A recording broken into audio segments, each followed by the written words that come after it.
Hi, my name is Ingrid Dinter from ingriddinter.com, and today's video is about the clutter clearing problem of not knowing where to begin. So when you look at your home and you see all the different areas where you could get started, do you feel that sense of just overwhelm and being lost and it's all too much and nothing ever makes a difference?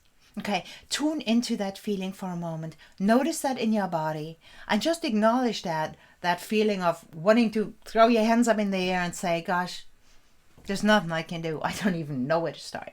Okay, rate that intensity on a scale of 0 to 10. Let's get started tapping, and then let's see if we can actually shift you so that you do know where to begin. All right, so stay with me and let's get started tapping. Repeat after me. Karate chop point.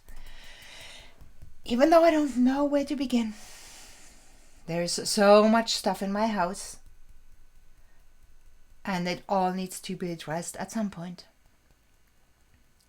I recognize how lost I feel, with great kindness and compassion.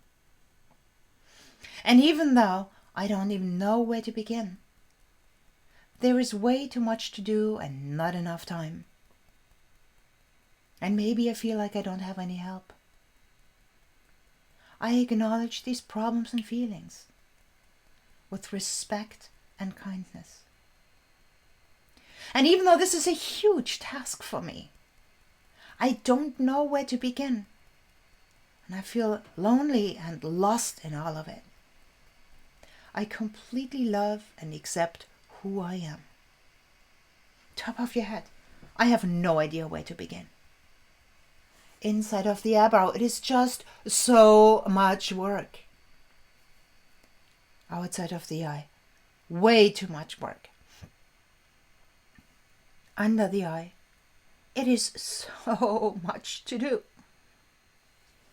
Nose and upper lip, I have this sinking feeling in my body. Lower lip and chin, as if nothing that I will ever do will make a difference. Collarbone, no matter what I decide, there is always more. Under the arm, so where do I begin? How do I get started? Top of your head.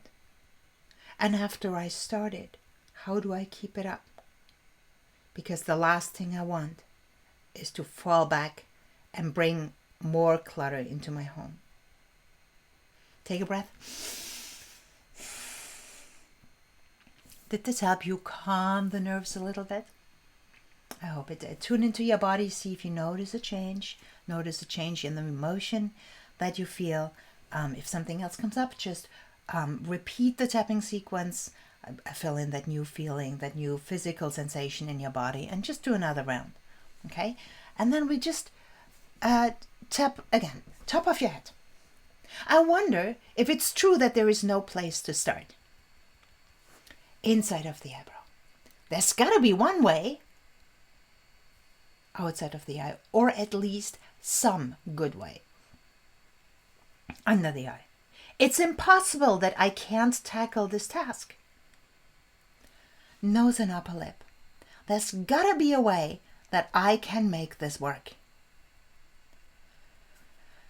Lower lip and chin. I am curious to find out what would really work for me. Collarbone, because I want to see success and I want to see it quickly. Under the arm, I can't wait to find out what I'm going to do.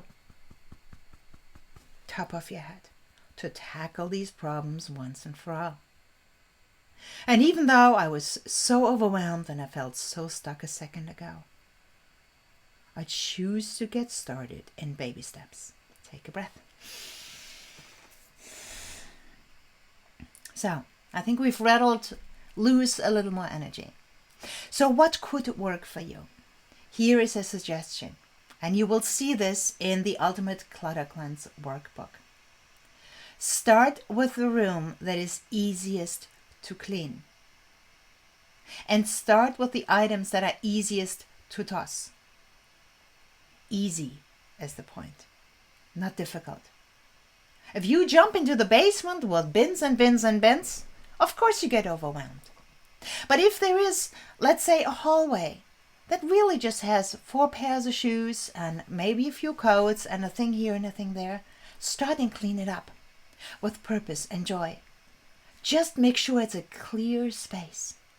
You will find items to throw out in there, I guarantee it. Whether it's a leaf from the trees or, an old newspaper, there's always something we can toss. And then just get started to get used to moving things out of the house. Easy does it. Easy first. Don't take on the big tasks before you have mastered the small tasks. In the Ultimate Clutter Cleanse, we rate all our rooms in a system. Then we assign them to different purposes in a 4-quadrant system. Then we rate on a scale of 0 to 10 which rooms are easiest and which ones are hardest. And that is how you understand what you need to do. And then you bring the room back to the original purpose so that it can function for what you need it to do for you. So go back to your workbook, and if you don't have one, go to Ingrid@ingriddinter.com, shoot me an email, and I will send it to you.